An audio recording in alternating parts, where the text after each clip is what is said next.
Hi guys, I am back. I hope you are having a wonderful day. I hope you are definitely protecting your mental peace at all costs and still on your journey to healing. And I really hope you had a zenful day. So I wanted to do cognitive distortions as always or as promised. So this week I want to talk about should statements. And should statements is exactly what it means is it's just I should have done this, or I should have done that, or they should have done this, or they should have done that. And the difference between the two is when you're using should statements against yourself, it leads to a lot of guilt and a lot of frustration. And then if you're using the should have the should statements against someone else, it leads to anger and frustration. And also, it can kind of make you feel like you're justifiable depending on what the situation is. So, as I was just thinking about some things, I wanted to give some real life examples of should statements. And so I'll do a few. One of them I thought about was high school or teenage pregnancy. And a lot of times as women, we find ourselves thinking, if we were teenage mothers, if for my teenage mothers out there, you find yourself thinking, if I was not, I should not have gotten pregnant so early. If I had not gotten pregnant early, I probably could have done this, I could have done that. And it makes you feel guilty, or you get frustrated or angry with yourself for things that you feel like you shouldn't have not done. So that's the should statement. I should not have gotten pregnant at the age of 14 or 15, 16, 17, whenever it is. So you're kind of beating yourself up for that. In a domestic violence situation, I should have just listened to what he said and not argue back.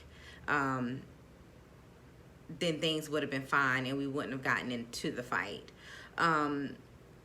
Another thing we do too is, in an argument, in a relationship, sometimes when you sit down and you process the argument, you think to yourself, man, I should have just left it alone. It wasn't even worth it. I should have left it alone. I should not have argued back. I should have just walked away. It's not worth it. But there's nothing you can do about it now because it's done.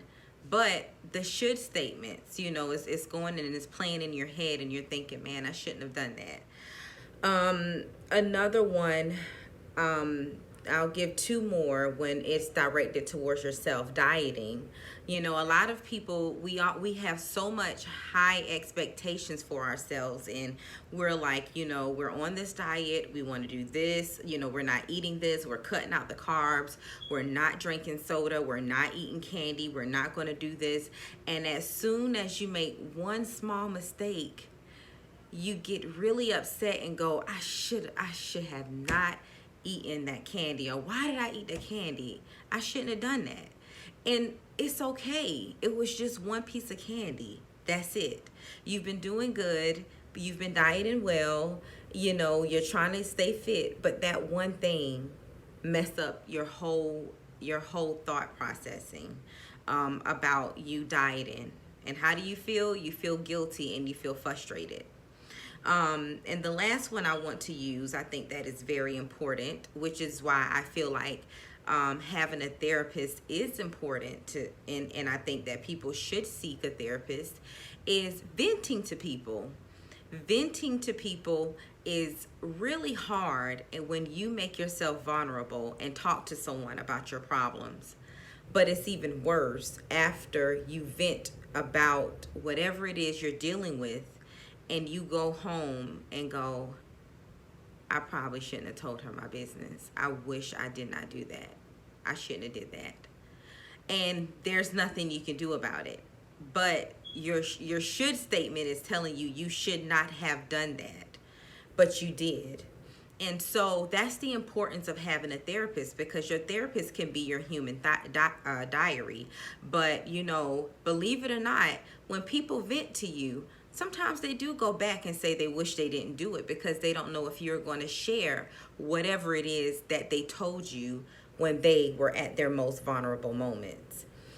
The second piece, and I'll be very short with this, is like when it's directed towards other people. And this could be in a relationship as well. You know, say for instance,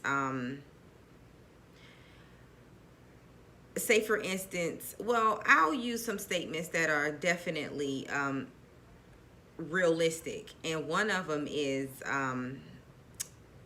when young women have gotten molested or raped, and people go, you know, well, she shouldn't have been wearing that dress. She shouldn't have been doing that, you know. Sometimes when you're in therapy, you may have a family member or someone who is upset with the victim, and they are saying those statements. They feel that way, you know. It's a bit deep, this scenario right here, but it's very true. Or we can tone it down a little bit and say, for instance, if we're in a relationship, a romantic one, and say, for instance, you and your partner get into an argument, and it's like, you know, your partner gets upset, he or she may start crying, or it may really affect them. Oh, well, you shouldn't be so stubborn. You shouldn't have said what you said to me, then I wouldn't have said what I said. Those are cognitive distortions. So, you know, those are just examples. Those are just examples of what I want to give you this week. And I hope that that was helpful. Now, last time, the thing is I've noticed is that I talk about cognitive distortions, but then I don't necessarily talk about kind of how to reframe them.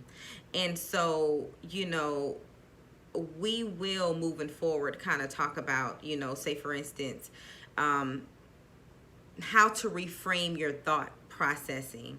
And I'll start with the teen pregnancy. Don't ever beat yourself down for having a child as a teen. That child is your blessing, and that's what God wanted. Some people call it the universe. I call it God. And if it happened, it happened. And that child is your blessing. So we all have what if moments, you know? And even if you don't have children, some of us still think, well, what if I had taken this path? How would life have been for me? Or what if I'd done this? I wonder what, if I dated this person, I wonder what life would have been like. If I did this, I wonder what life would have been like. So you don't beat yourself up about it. Look at the benefit of it. Look at you now. You living your best life. Your children are teenagers, or they are probably adults. They are doing good. Look at your child and see how much progress they made. And if it wasn't for you, you stood up and you did it. You did what you had to do as a mother, as a teen mother. You did something that a lot of other women could not possibly even do. Some women probably would have chose many different avenues. We're not going to name them, but you chose to stand up, and you were strong enough, and you did it, and you raised your child. Kudos to you. And that's how you reframe that. You look at the positivity in that situation. No, you probably should have. Yes, you probably should have walked away from that argument, but you didn't. But guess what? Now you have learned this time that moving forward, if there is an argument, walk away versus arguing because you don't like the way you feel right now. So there are always different ways that you can look at a situation versus always the negative. Reframe it. Look at the benefits of, you know, what came out of this. What came out of this situation? And so I hope this is helpful.